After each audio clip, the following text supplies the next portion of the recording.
Hi friends, welcome to Swati Surabhi astro. कुछ लोग बाहर से चाहे कितना ही प्रैक्टिकल क्यों ना नजर आए, लेकिन अंदर से होते बहुत ही इमोशनल और सेंसिटिव हैं। ये बहुत ड्रीमी और इमेजिनेटिव भी होते हैं और इन्हें अपने सपनों को साकार करने के लिए मेहनत करना भी बहुत पसंद होता है।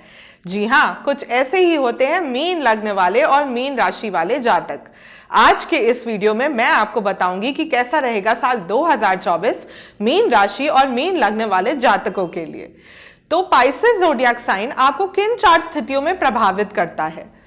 देखिए, वेस्टर्न एस्ट्रोलॉजी के हिसाब से अगर आपका जन्म 19 फरवरी से लेकर 20 मार्च के बीच में हुआ है तो फिर आपका सन साइन पाइसेस है, यानी कि आपकी सूर्य की राशि मीन है।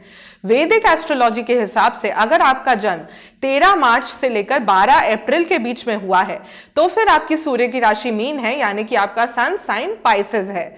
इसके अतिरिक्त आपको यह भी देखना चाहिए कि चंद्रमा आपकी कुंडली में जिस भी घर में या जिस भी भाव में बैठा है वहां कौन सा नंबर लिखा है। अगर वहां पे 12 नंबर लिखा है तो इसका मतलब कि आपकी चंद्रमा की राशि पाइसेस है, यानी कि आपकी चंद्रमा की राशि मीन है। इसके अतिरिक्त आपको यह भी देखना चाहिए कि आपकी जन्म कुंडली के पहले घर यानी कि पहले भाव में कौन सा नंबर लिखा है। अगर वहां पे 12 नंबर लिखा है तब तो आपका लग्न ही मीन है, यानी कि आपका असेंडेंट पाइसेस है। और इन चारों ही स्थितियों में पाइसेस ज़ोडिएक साइन आपको प्रभावित करता है और तब ये वीडियो आपके लिए बहुत महत्वपूर्ण हो जाता है, इसलिए मेरे साथ एंड तक बने रहिएगा। अब देखिए फ्रेंड्स, यहाँ पे मैंने एक पाइसेस असेंडेंट की यानी कि एक मीन लग्न वाले की एक जन्म पत्रिका बना दी है। तो इस साल की शुरुआत से लेकर 30 अप्रैल 2024 तक जुपिटर ग्रह का गोचर आपके दूसरे भाव में होगा। उसके बाद 1 मई 2024 से लेकर साल के अंत तक जुपिटर ग्रह का गोचर आपके तीसरे भाव में होगा। इस पूरे वर्ष शनि ग्रह का गोचर आपके 12वें भाव में, राहु का गोचर आपके पहले भाव में और केतु का गोचर आपके सप्तम भाव में होगा। तो अब बात करते हैं कि कैसा रहेगा साल की शुरुआत से लेकर 30 अप्रैल 2024 तक का समय आपके लिए। करियर के पॉइंट ऑफ व्यू से यह समय मुझे आपके लिए काफी अच्छा नजर आ रहा है, क्योंकि देव गुरु की नवी दृष्टि पड़ रही है आपके 10वें भाव पे, यानी कि आपके करियर और प्रोफेशन के भाव पे। इसलिए आपको अपने प्रोफेशन में तरक्की देखने को मिल सकती है, आपको जॉब में प्रमोशन देखने को मिल सकता है। इस समय जो आपके वर्क प्लेस का माहौल होगा ना, जो एनवायरमेंट होगा, वो आपके लिए काफी अच्छा रहेगा। इस समय आपको कम एफर्ट डाल के भी रिजल्ट ज्यादा मिल सकता है, इसलिए यह समय आपके करियर के लिए काफी अच्छा प्रतीत होता हुआ नजर आ रहा है मुझे।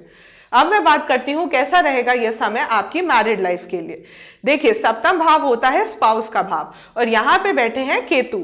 तो यह दिखा रहा है कि आप अपने स्पाउस के प्रति थोड़ी वैसी भावना रख सकते हो, डिटैच वाली भावना। आप अपने स्पाउस से थोड़ा डिटैच फील कर सकते हो। आपके और आपके स्पाउस के बीच में कुछ मिसअंडरस्टैंडिंग होने की भी संभावना है इस पूरे वर्ष ही, लेकिन आपको यह कोशिश करनी चाहिए कि आप अपने स्पाउस को टाइम टू टाइम अप्रिशिएट करते रहो, क्योंकि केतु यहां सप्तम भाव में बैठकर आपको आपके स्पाउस के प्रति काफी क्रिटिकल बना देंगे। इसलिए जो लोग ऑलरेडी मैरिड हैं उनके लिए यह समय थोड़ा चैलेंजिंग नजर आ रहा है। अगर आप अनमैरिड हो, यानी कि आपकी शादी अगर अभी तक नहीं हुई है, तो फिर इस साल आपकी शादी होने की संभावना थोड़ी कम नजर आ रही है मुझे। अब मैं बात करती हूं कैसा रहेगा यह समय आपके फाइनेंसेस के पॉइंट ऑफ व्यू से। देखिए, फाइनेंसेस के पॉइंट ऑफ व्यू से यह समय मुझे आपके लिए ओवरऑल एवरेज नजर आ रहा है, क्योंकि आपका एकादश भाव और उतना एक्टिवेट नहीं हुआ है, इसलिए आपकी अपनी आय तो स्टेबल रहेगी। लेकिन क्योंकि आपका दूसरा भाव एक्टिवेटेड है और क्योंकि लग्न के स्वामी जुपिटर होकर आपके दूसरे भाव में बैठे हैं, इससे ये दिखा रहे हैं कि आपको पैतृक धन संपत्ति, प्रॉपर्टी, व्हीकल, इन सब का गेन इस वर्ष जरूर हो सकता है। तो फाइनेंसेस के पॉइंट ऑफ व्यू से ओवरऑल ये समय मुझे आपके लिए अबव एवरेज प्रतीत होता हुआ नजर आ रहा है। अब बात करती हूँ कैसा रहेगा ये समय आपके हेल्थ के पॉइंट ऑफ व्यू से। हेल्थ के पॉइंट ऑफ व्यू से क्योंकि राहु देव जी यहाँ पे विराजमान है आपके लग्न में ही, तो इसलिए ये दिखा रहा है कि हेल्थ के पॉइंट ऑफ व्यू से ये समय आपके लिए थोड़ा बिलो एवरेज है।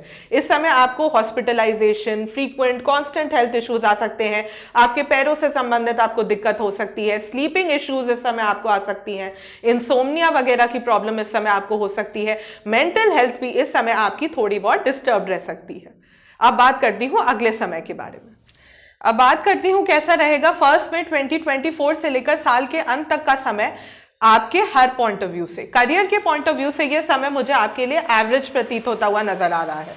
हो सकता है करियर के प्रति आपका ध्यान उतना ना रहे, हो सकता है आपका अपने काम से मन हट जाए, क्योंकि ये जो करियर का भाव है ना, इस पे किसी भी मेजर प्लैनेट की दृष्टि या एस्पेक्ट नहीं आ रही, तो ये दिखा रहा है कि आपका जो फोकस है ना वो अपने करियर से इस पीरियड में थोड़ा हट सकता है। अगर आप अनएम्प्लॉयड हो तो फिर आपका भाग्य क्योंकि आपका ज्यादा साथ देगा, इसलिए आपको नई जॉब अपॉर्चुनिटी इस समय मिल सकती है। अब मैं बात करती हूँ कैसा रहेगा ये समय आपकी मैरिड लाइफ के लिए। देखिए, मैरिज पॉइंट ऑफ व्यू से मुझे ये समय आपके लिए ज्यादा अच्छा प्रतीत होता हुआ नजर आ रहा है in comparison to the first period जो मैंने इस वीडियो के पहले भाग में डिस्कस करा था। मैरिड लाइफ के प्रति आप ज्यादा रिस्पॉन्सिबल फील करेंगे अपने स्पाउस के प्रति, क्योंकि जुपिटर की 5वीं दृष्टि पड़ रही है आपके 7वें भाव पे, इसलिए आप अपने स्पाउस के टुवर्ड ज्यादा केयरिंग हो जाएंगे और इसीलिए आपके स्पाउस का व्यवहार भी आपके लिए ज्यादा अच्छा रहेगा इस समय। अगर आप अनमैरिड हो तो आपकी शादी होने की संभावना इस समय भी थोड़ी सी मुझे कम नजर आ रही है, लेकिन पहले समय के कंपैरिजन में इस समय आपकी शादी होने की संभावना मुझे ज्यादा अच्छी नजर आ रही है। अब मैं बात करती हूँ कैसा रहेगा ये समय आपके फाइनेंसेस के पॉइंट ऑफ व्यू से। फाइनेंसेस के पॉइंट ऑफ व्यू से मुझे ये समय आपके लिए ज्यादा अच्छा प्रतीत होता हुआ नजर आ रहा है, क्योंकि जुपिटर की जो 9वीं दृष्टि है वो आपके एकादश भाव पे पड़ेगी, लेकिन उसके साथ साथ शनि की भी 3री दृष्टि क्योंकि आपके दूसरे घर पे है, इसलिए आपको एंसेस्ट्रल वेल्थ और प्रॉपर्टी का जो डीलिंग होगी ना वो थोड़ी सावधानी से करनी पड़ेगी इस समय, क्योंकि उसमें आपको थोड़ा लॉस हो सकता है। लेकिन आपकी अपनी आय काफी अच्छी रहेगी इस समय, आपको अपनी इनकम से काफी लाभ होगा, आर्थिक रूप से लाभ हो सकता है, आपका भाग्य भी आपका ज्यादा साथ देगा इस समय। अब मैं बात करती हूं कैसा रहेगा ये समय आपके हेल्थ के पॉइंट ऑफ व्यू से। हेल्थ के पॉइंट ऑफ व्यू से अगर देखा जाए तो मुझे ये समय भी आपके लिए थोड़ा एवरेज ही प्रतीत होता हुआ नजर आ रहा है। कुछ ना कुछ हेल्थ प्रॉब्लम तो आपको हो ही सकती है इस पूरे वर्ष, क्योंकि शनि देव जी का गोचर तो इस पूरे वर्ष ही आपके 12वें भाव में है। जुपिटर का गोचर यानी कि आपके लग्न के स्वामी का गोचर क्योंकि आपके 3रे भाव में हो गया है, इसलिए आपको ज्यादा मेहनत करनी पड़ेगी अपनी फिजिकल हेल्थ को ठीक रखने के लिए, और मेंटली भी आप थोड़ा वीक फील कर सकते हो। अब बात करती हूं एक सरल से उपाय के बारे में, जो अगर मीन लग्न और मीन राशि वाले जातक इस पूरे वर्ष करेंगे तो उनके लिए यह पूरा वर्ष ज्यादा अच्छे रिजल्ट्स देने वाला रह सकता है। तो इस पूरे वर्ष आपको थर्सडे के दिन विष्णु भगवान जी की आराधना करनी चाहिए, और इस पूरे वर्ष आपको यह भी कोशिश करनी चाहिए कि आप ज्यादा से ज्यादा पीले रंग की वस्तुओं का प्रयोग करें, और पीले रंग के वस्त्र पहनना भी आपके लिए इस पूरे वर्ष लाभदायक रह सकता है। ओके फ्रेंड्स, आज के इस वीडियो में इतना ही। आई होप आप लोगों को ये वीडियो पसंद आया हो। अगर ये वीडियो पसंद आया हो और इस वीडियो के द्वारा आपने थोड़ा सा भी ज्ञान अर्जित किया हो तो प्लीज इसे लाइक जरूर कीजिएगा, इसे अपने फ्रेंड्स और फैमिली मेंबर्स के साथ शेयर जरूर कीजिएगा, और प्लीज प्लीज प्लीज मेरे चैनल को सब्सक्राइब जरूर कीजिएगा। मेरे चैनल का नाम है स्वाति सुरभि एस्ट्रो। आगे भी आप लोगों के लिए और अच्छे वीडियोज लाने का प्रयास करती रहूंगी। धन्यवाद।